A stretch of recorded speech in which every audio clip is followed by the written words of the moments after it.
The 2026 Honda CR-V doesn't come in swinging with flashy styling or wild performance claims. But after spending time behind the wheel, it's clear Honda has made quiet moves that should have Toyota watching its rearview mirror. Hello everyone, this is Scott from CarlandTV. It's time to hop in the front seat because today we're taking a closer look at why the new CR-V might just be the most quietly impressive SUV in the game right now and how it is kind of outlasting Toyota. Before I start, I would really appreciate it if you would push those buttons below. The subscribe button, the notification bell, all of them. This is not necessary, but those little clicks help a brother out. Plus, it pushes me to give you more valuable car-related content on your screen. Now, buckle up, and let's get back to the video. You wouldn't catch me calling this thing flashy, but there's a certain quiet confidence in how Honda shaped the 2026 CR-V. It's not trying to look like a rugged off-roader or a wannabe luxury crossover. It just knows what it is. The design's more upright than swoopy, with clean body lines and some new 18-inch wheel options that add just enough visual punch without screaming for attention. Compared to the RAV4, which leans harder into that faux adventure styling, the CR-V comes across as a little more grown-up, and if I'm being honest, it works better for daily life. What Honda did this year wasn't a full redesign. It's still the same 6th-generation platform they launched in 2023, but they've made some smart updates. All trims now wear a slightly sharper grille, and if you know what to look for, you'll catch a new headlight signature. The taillights are cleaner too, especially with the smoked lens look on the EXL trim. And while it doesn't sit any taller, the improved AWD traction settings on the Trail Sport trim finally give the CR-V a reason to wear that badge proudly. I took a walk around of the EXL and Trail Sport back to back, and honestly, the Trail Sport looks ready for light trails or snow-packed cabin roads. But let's be clear, this isn't a rock-crawling setup like an old 4Runner. It's more like Honda saying, yeah, we can do a little more than Costco runs. Bottom line, the CR-V looks buttoned down and smart. Not over-designed, not trying too hard. Just a well-proportioned compact SUV that you wouldn't mind seeing in your driveway for the next 10 years. Obviously, Honda didn't mess with the formula this year, and in the CR-V's case, that's not a bad thing. Under the hood of the gas-only trim, such as the LX, EX, and EXL, you're still looking at the 1.5-liter turbocharged inline-4. It's rated at 190 horsepower and 179 pound-feet of torque, and it's paired with a CVT that feeds either the front wheels or all four, depending on what box you check. Now, I've driven more than a few of these turbo CR-Vs over the years, and while it's not going to pin you to the seat, it has enough grunt to merge confidently and handle passing at highway speeds. The torque kicks in early, so around-town responsiveness is solid. What really shapes how the CR-V drives, though, is how Honda tuned the suspension and steering. It's quiet, planted, and soaks up rough pavement better than most crossovers in this class. The 2026 update includes an improved AWD traction control program, especially on low-speed or slippery surfaces. I tested it out in light snow and wet gravel, and it felt more confident than older CR-Vs, and not Subaru levels of grip, but way more capable than folks give it credit for. Still, that CVT is what might split the crowd. It does a good job keeping revs low for fuel efficiency, but when you push it, you get that typical CVT drone. Not terrible, just something to be aware of if you're coming from an 8-speed like the one in the RAV4. Overall, the driving experience feels refined, and frankly, more composed than the numbers suggest. It's not exciting, but it's easy to live with, and if you spend a lot of time commuting or road tripping, you'll appreciate how effortless this CR-V feels mile after mile. Now let's step inside and look at where Honda really flexed. You see, if there's one place where the CR-V consistently punches above its weight, it's inside the cabin. I've sat in a lot of small SUVs lately. Some are cheap out on materials, others look great but are awkward to use. Honda doesn't play that game. What you get in here is a smart, no-nonsense layout that feels more mature than the price tag suggests. The dash is clean and horizontal, with a full-width honeycomb mesh that hides the air vents. It's subtle, but it makes the whole dash feel upscale without being flashy. Comfort-wise, the front seats are some of the best in the segment. Honda reshaped them with long drives in mind, and you can tell. I've done a few 100-mile stints in this thing, and there's none of that back or leg fatigue you get from flatter seats in the RAV4 or Rogue. Rear passengers don't get the short end either. With over 41 inches of legroom in the second row, this thing is downright generous. It's one of the rare compact SUVs where adults can sit behind adults without their knees touching backs. Storage is equally well thought out. You get a massive center console bin between the front seats, tons of cup holders, and door pockets that actually fit full-size bottles.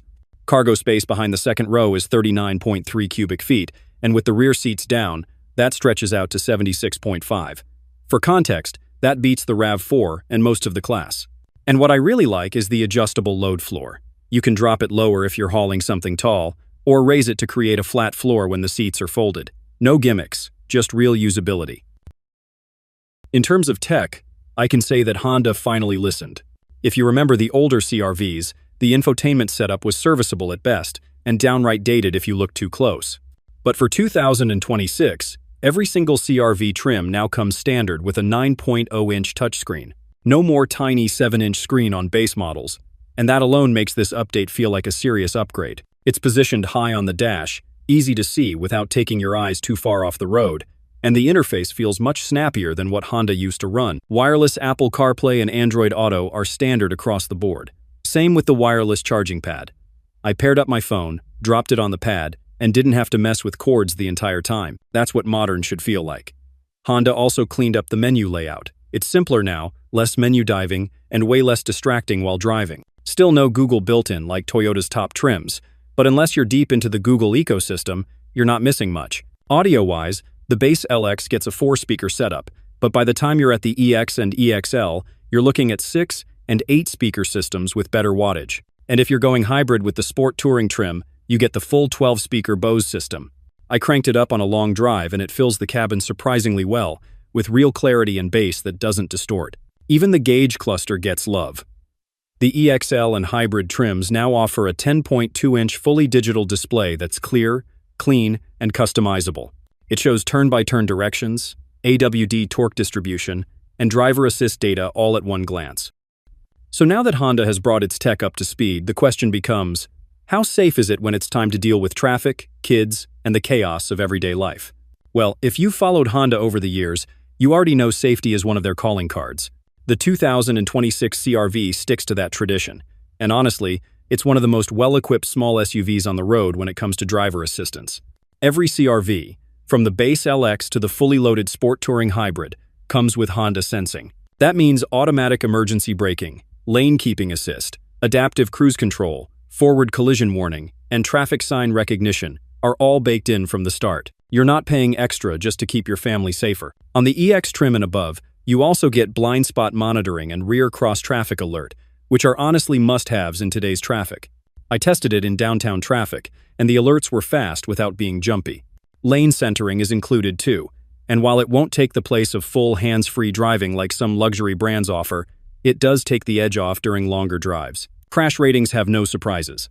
The CR-V scored a full 5 stars from the NHTSA, and the IIHS gave it a Top Safety Pick Award, which is pretty much par for the course with Honda. It holds up well in side impacts, rollover tests, and has good headlight performance depending on trim. Also worth noting, the rear seat, reminder, and driver attention monitor come standard now. These aren't flashy features, but they matter when you're hauling kids or doing long-distance trips where fatigue can creep in. And Honda's camera and sensor calibrations seem better this year. Braking intervention is smoother and less twitchy compared to some rivals like the Subaru Forester or even older CR-Vs. Basically, the 2026 CR-V doesn't just meet safety expectations, it actually smashed them.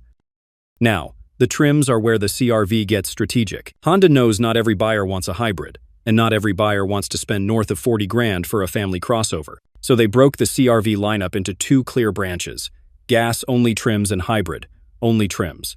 If you're sticking with the gas engine, you've got 3 choices: the LX, EX, and EXL. Those start at $30,920, $33,150, and $35,400 for 4-wheel drive, with all-wheel drive adding about $1,500. All of them run the same 1.5-liter turbo and CVT combo, and the EX is where the sweet spot lies. You get heated seats, a sunroof, a power driver's seat with memory, and upgraded audio, without getting into EXL territory, where the price is close to hybrid territory. If you want a hybrid, and you probably should, you're looking at the Sport, Sport L, Trail Sport, or Sport Touring. These start around $35,400 and run up to $38,800 depending on trim and options. These all come standard with the 2-liter hybrid powertrain making 204 horsepower and 247 pound-feet of torque. Honestly, this is the powertrain I'd pick. It feels livelier, runs quieter, and saves gas in a noticeable way. Trail Sport gives you the visual toughness with unique bumpers and all-terrain tires, but don't expect it to tackle Moab. It's better suited for muddy campground roads and snowy driveways. For most folks, the EX gas model or the Sport L Hybrid will hit the best balance of features, performance, and value. If you do long commutes or road trips, the hybrid pays off in real-world mileage and comfort. And if you care about tech or better sound, don't sleep on the Sport Touring Hybrid with the Bose audio and built-in Google apps. All right, we've gone through the trims. Let's bring it home with the verdict. Is this the year the CR-V finally pulls ahead of the RAV4? The 2026 Honda CR-V doesn't break new ground, but it reinforces why this SUV continues to lead the segment. Its updates are thoughtful, not dramatic, but they address nearly every shortcoming from previous years. The standard 9.0-inch touchscreen, wireless CarPlay and Android Auto, and a more refined all-wheel drive system bring it closer to the competition, especially the Toyota RAV4. While the 1.5-liter turbocharged engine is still modest, it's reliable and efficient for daily driving. The hybrid trims, however, are the better pick if you want more torque and lower fuel bills. Cabin quality is excellent for the price, with generous passenger space and class-leading cargo flexibility. Safety tech is comprehensive and included across the lineup without being hidden behind high trims. Compared to the 2026 RAV4, the CR-V still falls behind in powertrain variety. Toyota offers more hybrid configurations and a plug-in model, which Honda still lacks. RAV4's infotainment system also feels a touch more modern, especially in top trims.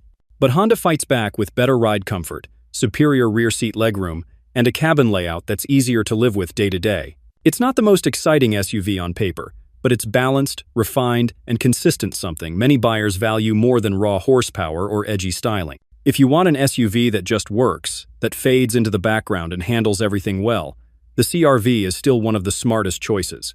For families, commuters, and practical drivers, it's hard to go wrong here. Objectively, the RAV4 edges out with its stronger hybrid push, but the CR-V holds its ground as the more comfortable and user-friendly option. Honda didn't reinvent the CR-V, but they didn't need to. They just made it better, and in this segment, that still counts.